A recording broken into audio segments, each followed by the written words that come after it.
Everybody, Professor Doom here, and I hope I don't turn this into some kind of weird, godlike rant video. It's not going to be my intent. And I do realize that there's a lot of skeptics when it comes to some of the material that I've been producing here as of late about the celestial body approaching our planet. Is it indeed the case? Well, let's take it. So bear with me.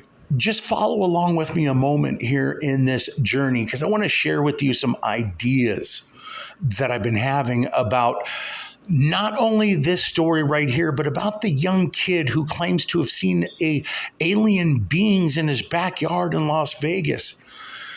So, relatively speaking, these were kind of like very close anomalous events to each other. One was at the end of May, and one was here at the end of July. So we have now reports over 5 states that a bright light was seen in the sky. And of course, the young kid claiming that a bright light was seen in the sky. Let's take a look at this just for a moment, just so you get where I'm coming from.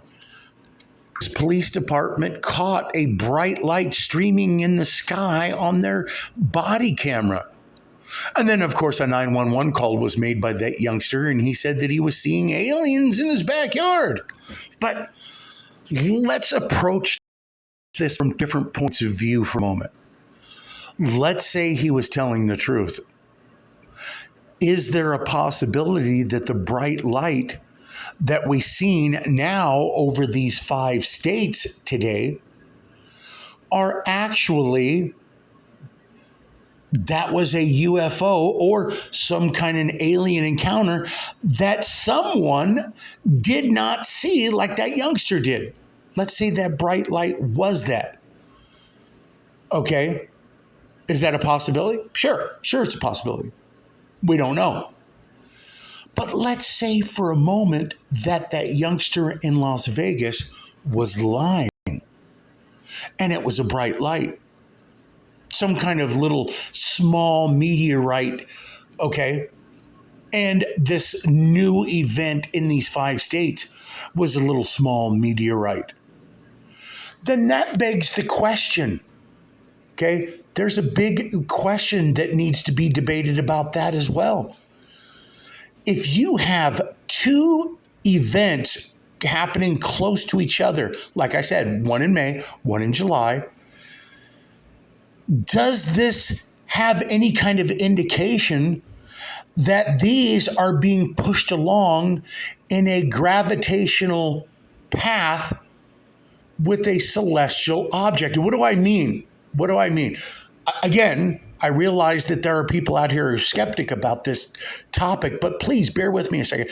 I want you to take a look at this scene from the movie Armageddon and realize that the movie Armageddon was directed by Roland Emmerich, a Freemasonic Illuminati member. And you're going to see a very interesting clue in the movie clip that we're going to see. Now, I have picked this movie apart right along with the other movie that came out the same year called Deep Impact. And of course, we're not going to assume that we would be seeing, like in the movie, it would not make for a fantastic movie if you just saw one meteorite hit and that was it. Now we got a whole meteorite shower. Okay. What you're going to be seeing coming up here, if you notice, there is a big celestial object. We'll call it a celestial object, an asteroid, and we're going to stop this right here because we're going to talk about this scene right here. This celestial object, this big, huge asteroid, has meteorites following with it in its path because it is caught in the gravitational wave path of this object.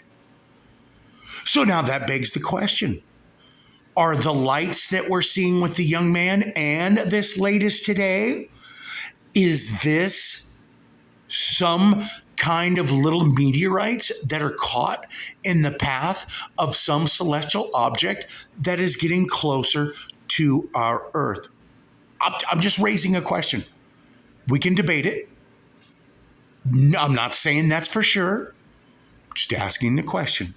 Now, as I stated, Roland Emmerich is the director of this movie, and he is a Freemason. You can look it up. There are people who have claimed to have been in his house and said the dude has got some weird Illuminati shit in his house.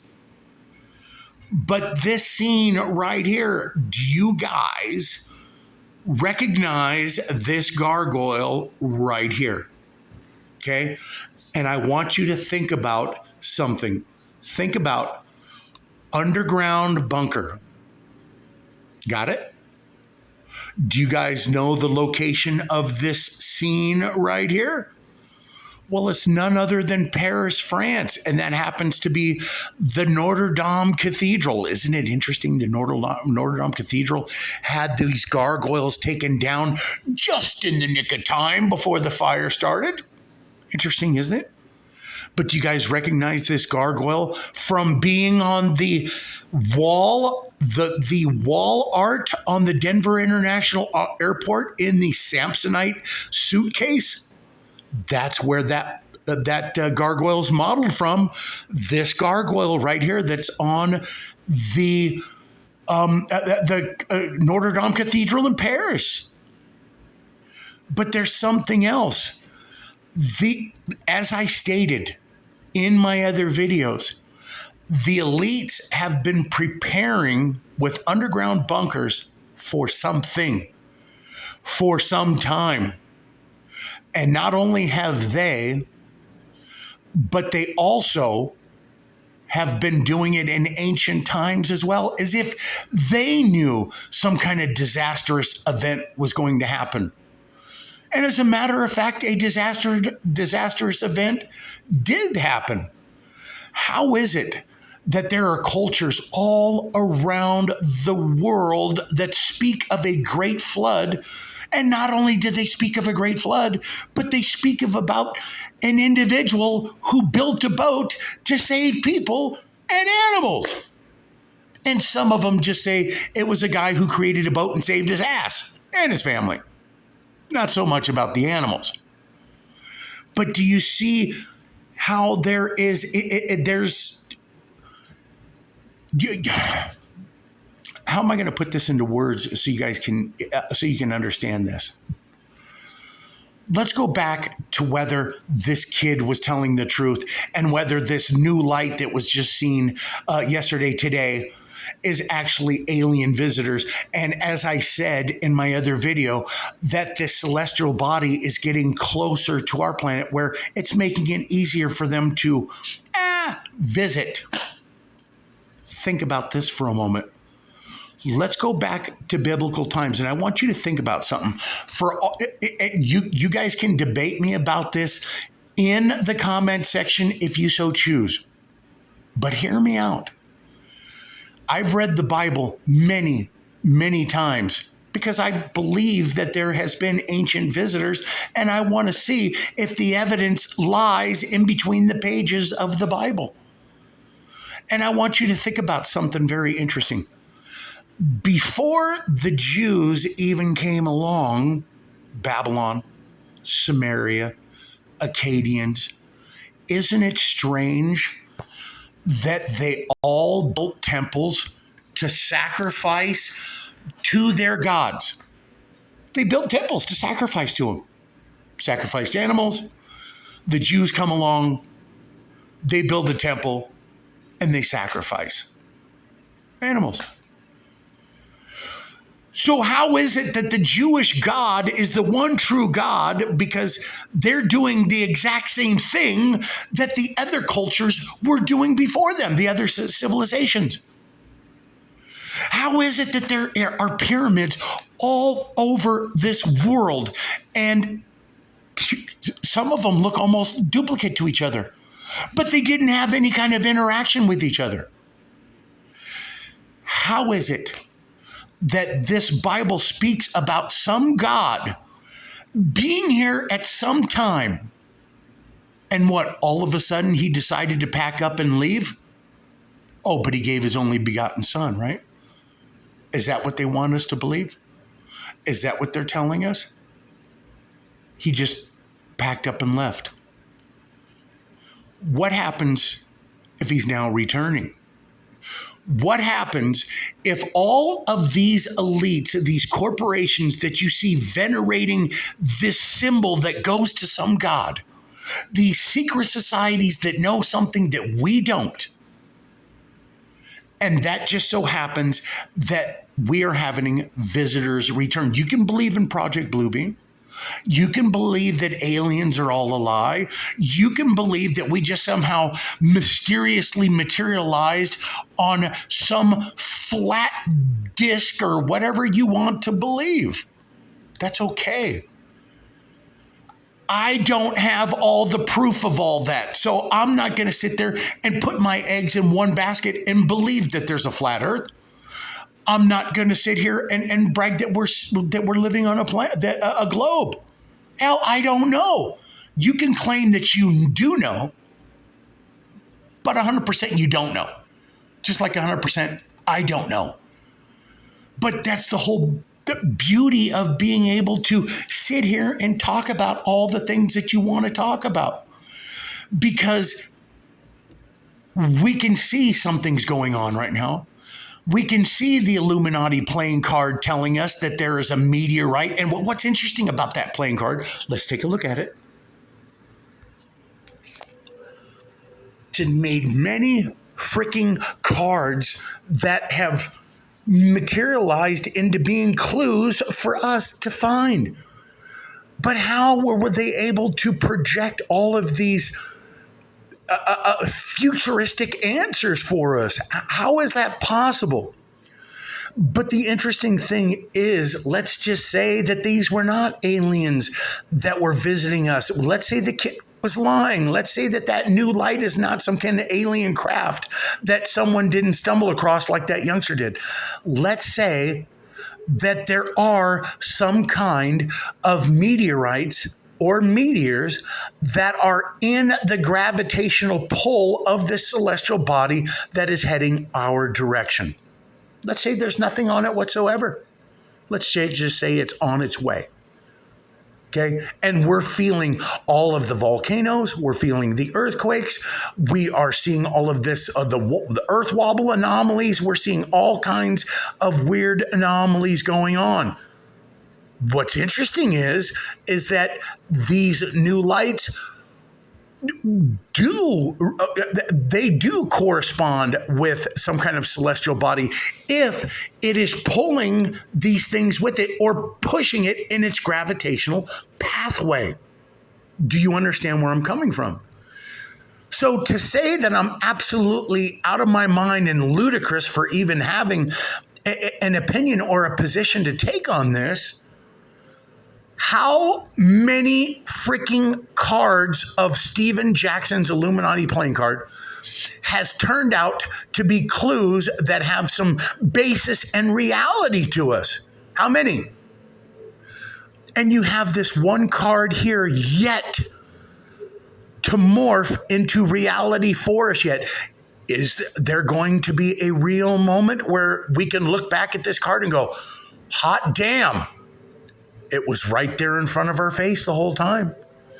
Take a look at this meteor playing card very closely, okay?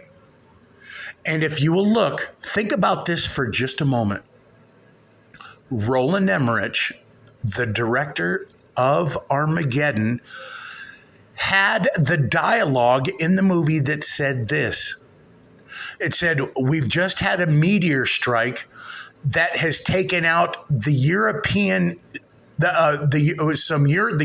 continent all the way down to the eastern seaboard of the United States."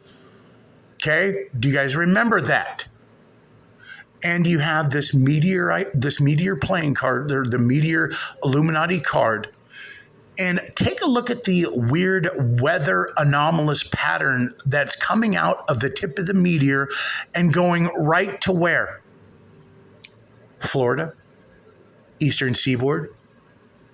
And look how that weather thing looks like it's going all the way up into Europe. Isn't it interesting that Deagle.com showed us some kind of projection for the year 2025 that's showing countries depopulated eastern, or I should say, excuse me, the United States and a lot of European countries are going to be depopulated or decimated in their populations. What could that projection be stemmed from? And is Deagle the person who controls Deagle.com or the owner or whatever? Is he part of the secret societies who knows something that's coming? Steven Jackson seems to have known some shit. And think about all of the underground facilities that have been built and the Denver International Airport. The clue was right there with the gargoyle. Why did they use a gargoyle from the Notre Dame Cathedral? And why is there an underground facility in the Denver International Airport? Why is Anubis standing right up at the top? And he is the god of the underworld. They tried to tell you that nothing's under there, but Anubis gives it away. Think about all the other underground facilities. Think about all of the underground creations that the ancients made. They knew something. We should be looking at these clues ourselves. I just thought I was hoping this didn't turn into a rant, but it did. Thanks everybody for listening. And I'm going to keep my eyes to the skies because I know we are going to be seeing more anomalous events coming up here in the very near future. Thanks everybody.